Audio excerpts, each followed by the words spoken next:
আমাদের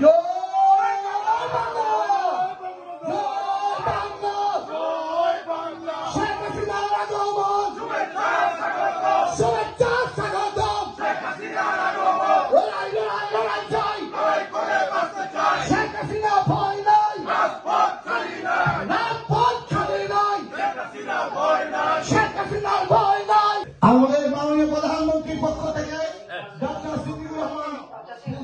আমরা ফুল দিয়ে আপনার কাছে 1 মিনিটের ভিতরে এখন আপনার আমাদের উদ্দেশ্যে বাংলাদেশের খুনি ইউনূস আমাদের নেতা কর্মীদের এবং সর্বোপরি মানুষকে যেভাবে দেখেছে সেখান থেকে আমরা কিভাবে উদ্ধার পাবো, কিভাবে আমরা কোটি কোটি মানুষকে তাদের কষ্ট থেকে পরিত্রাণ পাবো, সেই লক্ষ্যে 21শে ফেব্রুয়ারির উদ্দেশ্যে যাদের রক্ত দিয়ে আমরা বাংলা ভাষাকে পেয়েছি, যার নেতৃত্ব দিয়েছিল জাতির জনক বঙ্গবন্ধু শেখ মুজিবুর রহমান, তাকে শ্রদ্ধার সাথে স্মরণ করছি।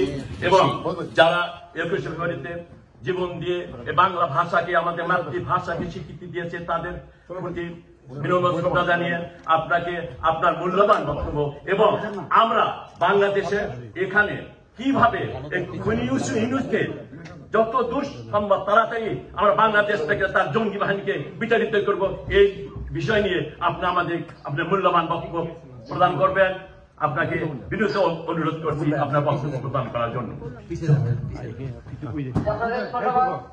আজকে 21শে ফেব্রুয়ারি উপলক্ষে আপনাদের আয়োজনকে আমি স্বাগত জানাই এবং যারা অংশগ্রহণ করেছেন তাদের সবাইকে আন্তরিক ধন্যবাদ জানাই। 21শে ফেব্রুয়ারি 1952 সাল, এই দিন মাতৃভাষা বাংলা ভাষা আন্দোলন করতে যে কতগুলি তাজা প্রাণ ঝরে গিয়েছিল। সালাম, রফিক, বরকত, শফিউদ্দিন সহ বহু নেতা কর্মীদের আমরা সেদিন হারাই। রক্তের অক্ষরে তারা লিখে গিয়েছিল, আমরা মায়ের ভাষায় কথা বলতে চাই। আর এই আন্দোলন শুরু হয়েছিল 1948 সালে। 1948 সালে যখন পাকিস্তানি শাসকরা বাংলাদেশের মানুষের উপর একটি বিজাতীয় ভাষা, যে ভাষা প্রকৃতপক্ষে কোন দেশের মাতৃভাষা না, সে ভাষা হলো উর্দু, এই উর্দুকে বাংলাদেশের রাষ্ট্রীয় ভাষা হিসেবে প্রতিষ্ঠিত করবার ঘোষণা দিয়েছিল। তারই প্রতিবাদে ঢাকা বিশ্ববিদ্যালয়ের আইন বিভাগের ছাত্র শেখ মুজিবুর রহমান, যিনি একসময় পাকিস্তানের জন্য আন্দোলন করেছিলেন, কিন্তু পাকিস্তান প্রতিষ্ঠা হওয়ার পর তিনি ঢাকা ফিরে যান, ঢাকা বিশ্ববিদ্যালয়ে ভর্তি হন আইন বিভাগের ছাত্র।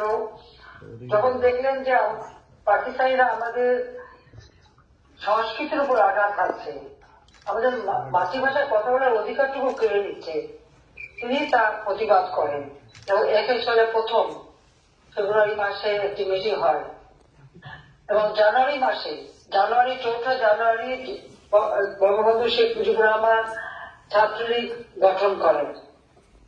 ছাত্রলীগ নামে এই সংগঠন তমদ্দুন মজলিস এবং প্রগতিশীল কতগুলি ছাত্র সংগঠন নিয়ে তিনি ভাষা সংগ্রাম পরিষদ গড়ে তোলেন।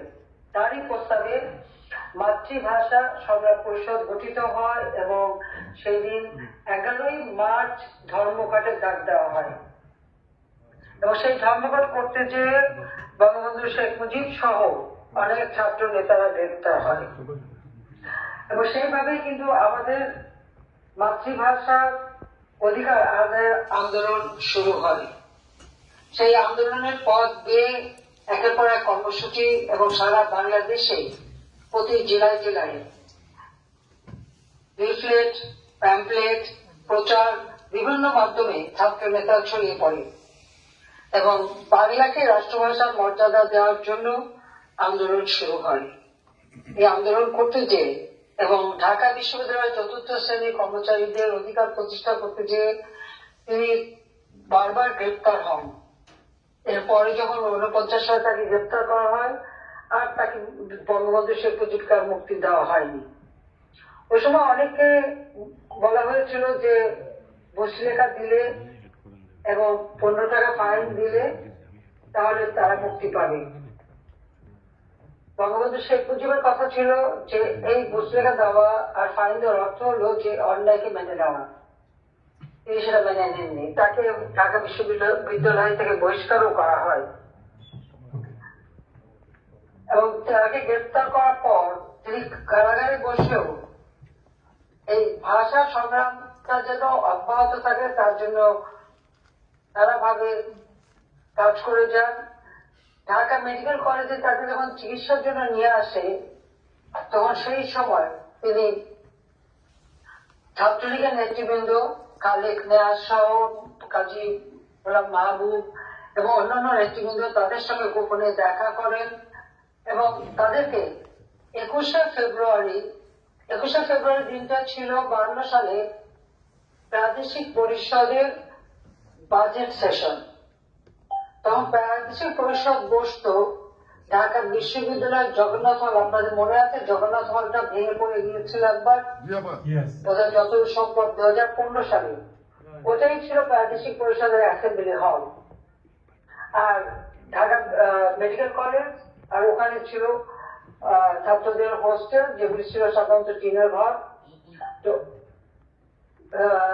কারাগার থেকে বঙ্গবন্ধু শেখ মুজিব তাদেরকে নির্দেশ দিয়েছিলেন 21শে ফেব্রুয়ারি যেহেতু প্রাদেশিক পরিষদের বাজেট সেশন বসবে ওই দিন একটা প্রতিবাদ জানাতে, কারণ এই প্রাদেশিক পরিষদেও কিন্তু প্রস্তাব উত্থাপন করা হয়েছিল রাষ্ট্রীয় ভাষা বাংলার জন্য।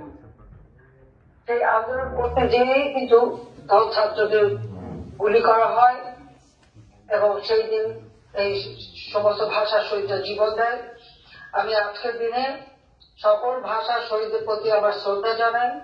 শ্রদ্ধার সাথে আমি স্মরণ করি জাতির পিতা বঙ্গবন্ধু শেখ মুজিবুর রহমানকে, যার নেতৃত্বে আমরা স্বাধীনতা অর্জন করেছি। আর সেই ভাষা শহীদ যারা রফিক, সালাম, জব্বার, বরকত, শফি সহ তাদেরকেও আমি স্মরণ করি।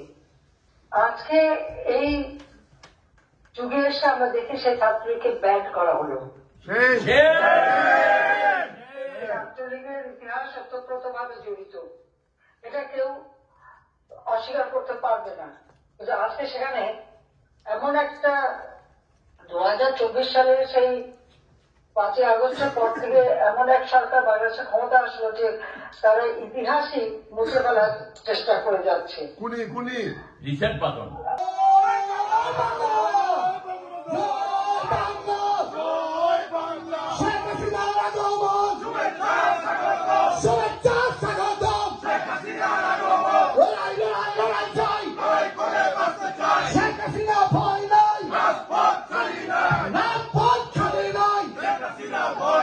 Check us in our boy!